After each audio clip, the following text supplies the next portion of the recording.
And I love working with students when they're in their internships because it's really fun to just watch them blossom. And for some students, they land in the right spot and they find their area. They sometimes find their home and get offered jobs there. So for other students, they find, where they're going to be challenged as social workers.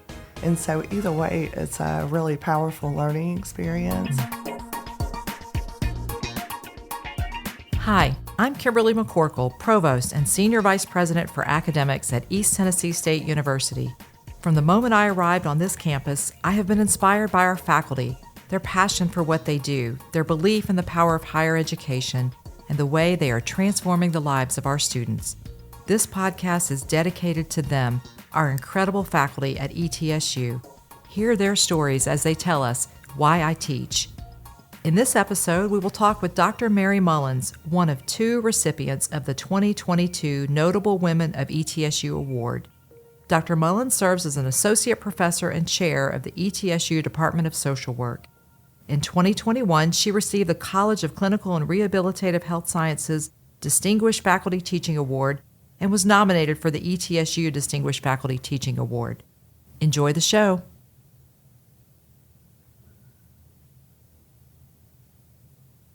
Dr. Mullins, welcome to our show. I start my podcast with the same question for every guest. Take me back to your first day of teaching at ETSU as a faculty member, and looking back on that day, what is one piece of advice you would have given yourself?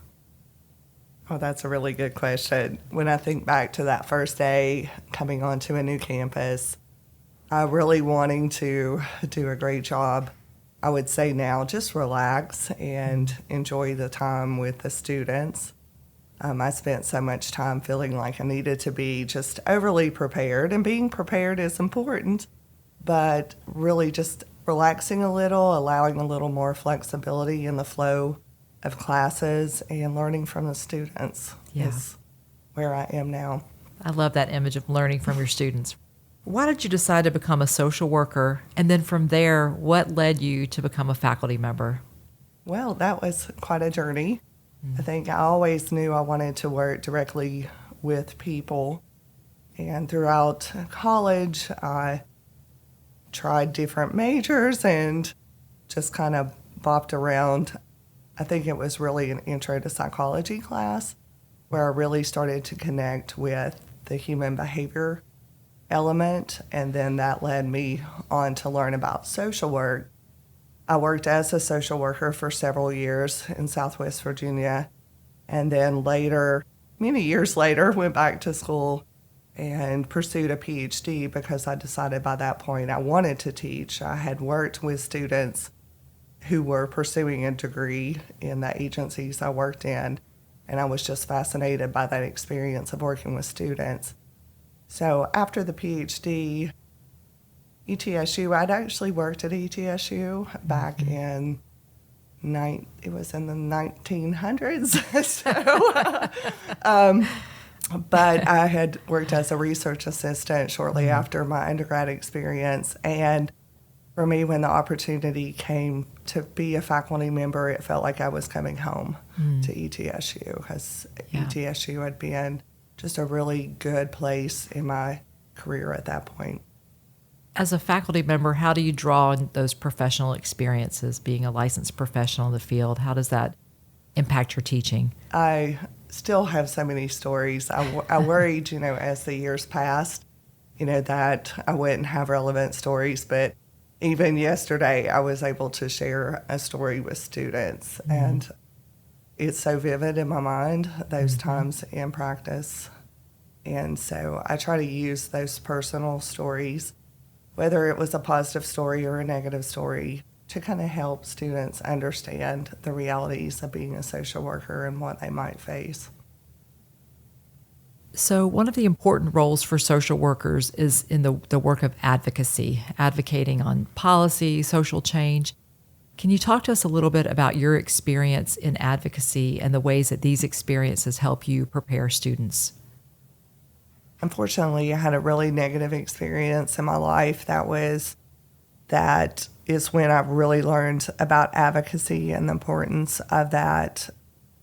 I was a social worker in practice. My brother passed away suddenly, and shortly after his death, we found out that he had really been treated very poorly at the time of his death. He had a heart attack while he was driving. There was a police officer responded. He was denied CPR on the scene because the police officer knew that he identified as gay. And as it came out, the police officer actually assumed that he was HIV positive and apparently had little education around universal precautions and that sort of thing. So that was horrific. I had lost my brother, but then to know that he had been treated that way at the time of his death, it really, just for my whole family, wasn't just me, but I didn't know what to do, but I was a social worker, so I wrote a letter, one letter. Turned out to be a very, very powerful letter telling the story of what had happened to my brother and just asking for help in addressing that. It turned into, I heard from lots of legislators, the governor, lots of different people, but most importantly, several advocacy agencies reached out to me and were prepared to offer to represent our family in a legal case related to this. And at the time I wrote the letter, I wasn't thinking about that, but they knew what we needed. So we ended up working with the ACLU, who filed a lawsuit around that.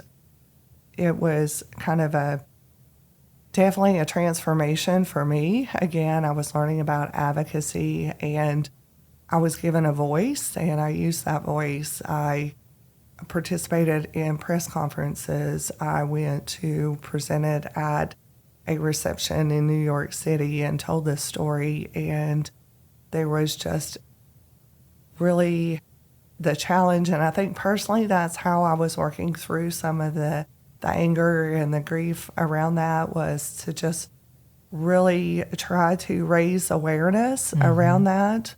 And that whole process, took a while. At the end, the city involved were required to do a lot more training with their employees, because that's what I wanted. I just wanted people to be educated. There was nothing to bring my brother back or to take away, what he heard right before he passed away, but just really educating and advocacy. And that whole experience led me into the research with LGBTQ. I had to kind of funnel that someplace, and it was like, what can I personally do? I'm spreading the word. We're participating in this legal case, but I really learned there was more for me to do around that. So being able to do research and use that in teaching with students. And for a lot of years, I didn't share that story with my students. But these past few years, I've been sharing that story because I really make the point, it was one letter. Take the time to write the letter, because you really never know who's going to pick that up and listen, and the impact that you can have from that one letter. Thank you for sharing your story. We know that overall employment for social workers is projected to grow faster than the national average for all occupations over the next decade. How has this influenced the way that you teach and the ways that we offer the program here? We definitely, our faculty, our department's very committed to our profession and to the public, to the community, addressing the needs. We have worked really hard within our department to make our programs accessible across the region and beyond. So most recently, we have been able to offer our master's program online, which has really made a huge impact on students being able to complete their degrees, those with families or maybe live some distance from ETSU. And we're in the process of approval for our BSW program to do the same thing, because we really want the programs to be accessible. There's such a demand, as you said, across the board for social workers, and we really want to do our part to prepare competent social workers. I've been reflecting on that, and I know that we're all aware of the mental health epidemic in our country. It's well documented, and there's a lot of unmet need for mental health services across the board. Talk to us a little bit about how the social work profession kind of fits in to meet that unmet need. The majority of social workers actually work in mental health. That's kind of not a well-known fact. Most people, when they think of social workers, they think of child welfare. But social workers are really on the forefront with mental health, particularly in our community mental health centers, both at bachelor's level and master's level clinicians in those settings.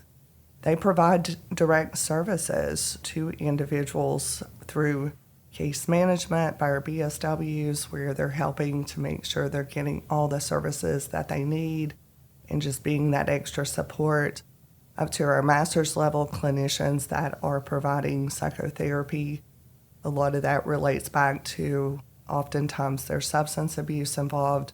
We train our students to be able to address substance use along with a dual diagnosis with other conditions as well. So definitely we're very proud of our students out there. Our program has a very high success rate for licensure. It's actually above the national average. So we are really trying to address those mental health needs.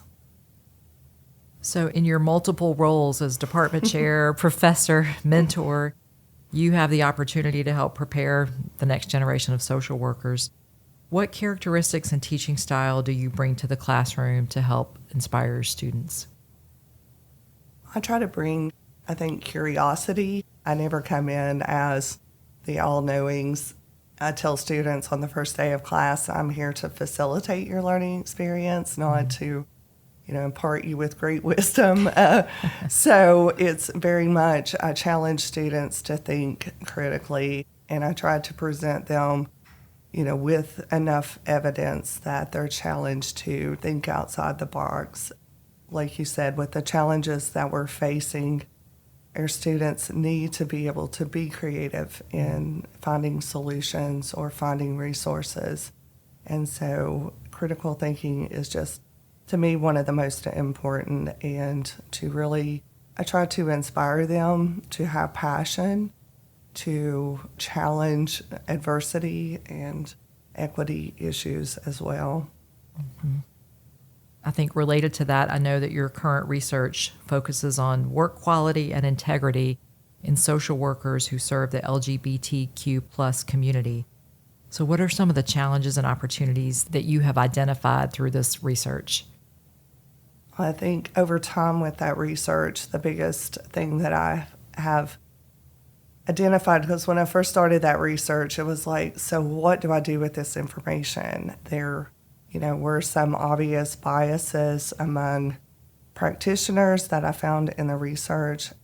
So bringing that back down to the classroom of what I could do each day, and that's really been about teaching students about implicit bias, encouraging them to become more self-aware, to challenge themselves, but doing that in a safe environment where there's not, a level of shame, and just really educating them about how, we're all socialized and receive different messages. And now we have an opportunity to learn better and do better. And I think that my biggest takeaway from that research and how I've been able to use that day to day with my students. Yeah. So as you're aware, ETSU has had a long history in interprofessional education. And last year, to kind of advance that, we actually announced the formation of the ETSU Center for Interprofessional Collaboration, which we hope will strengthen our commitment to interprofessional education across the health sciences colleges. And your college and your department in particular have been major contributors to our interprofessional education program. Can you talk a little bit about social workers' roles in interprofessional teams and how you work with that center with our students to help prepare students for working in this team environment?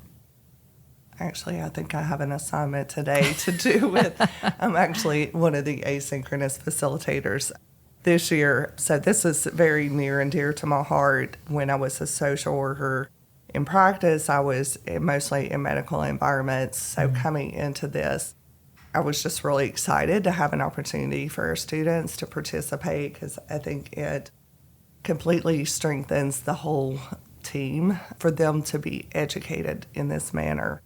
So for our students, they have an opportunity to really educate the other professions while they're learning about the other professionals as well.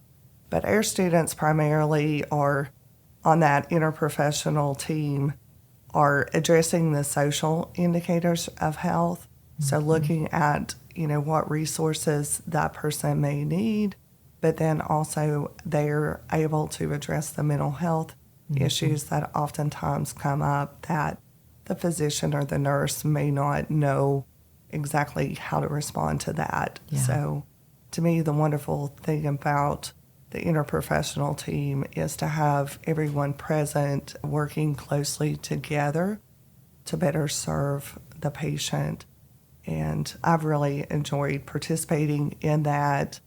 I've been a facilitator, I think, for 5 years now, and we are now moving toward all of our students participating, but I have always encouraged our students to take advantage of that because even if they're not going into healthcare, those skills are so translatable to the other settings where social workers may work in an interprofessional environment.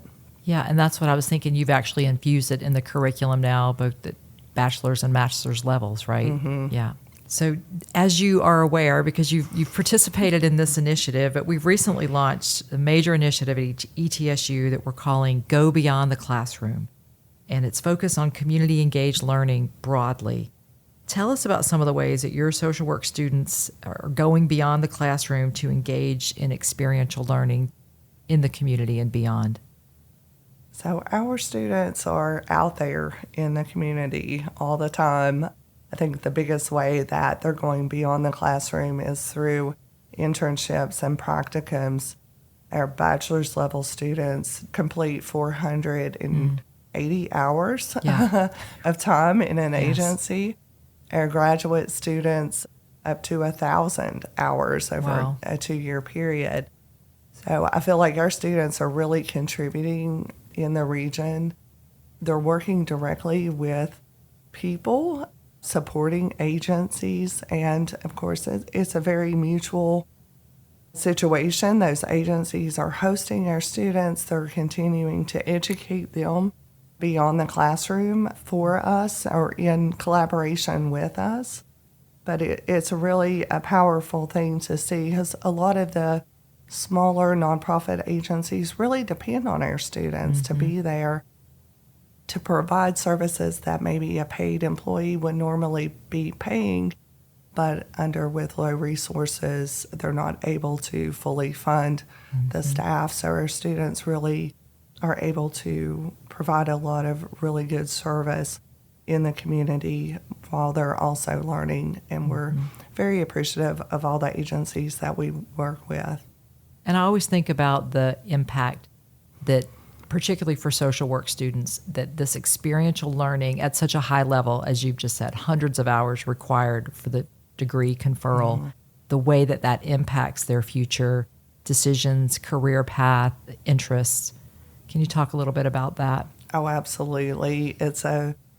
And I love working with students when they're in their internships because it's really fun to just watch them blossom. And for some students, they land in the right spot and they find their area. They sometimes find their home and get offered jobs there. So for other students, they find, where they're going to be challenged as social workers.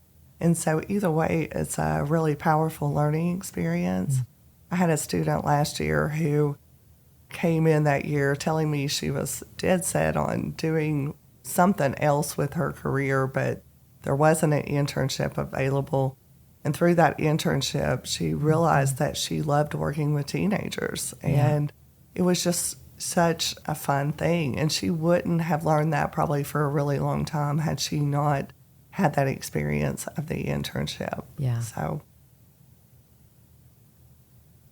finally, what impact do you hope you've made on your students?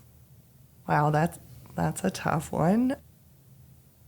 I think overall, just as a social worker, thinking about the profession, integrity is so important.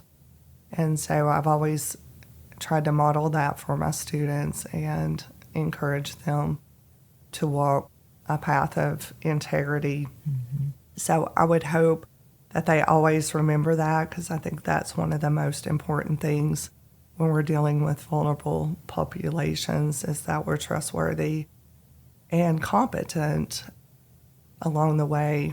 And also more recently, I guess, making sure that they're taking good care of themselves. That aspect, there's a lot of potential for burnout in the profession. So I really encourage them to continuously stay well, stay healthy, because they can't do good work if they're not. So that's hopefully some of the things that my students will remember from being with me here. Yeah. Thank you, Mary. I am so impressed with the work that you're doing. Congratulations on being named a notable woman at ETSU, and thank you for your commitment to our students and preparing them to serve in their communities. Thanks for listening to Why I Teach. For more information about Dr. Mullins, ETSU's Department of Social Work, or this podcast series, visit the ETSU Provost website at etsu.edu/provost. You can follow me on Twitter at ETSU Provost, and if you enjoyed this episode, please take a moment to like and subscribe to Why I Teach wherever you listen to podcasts.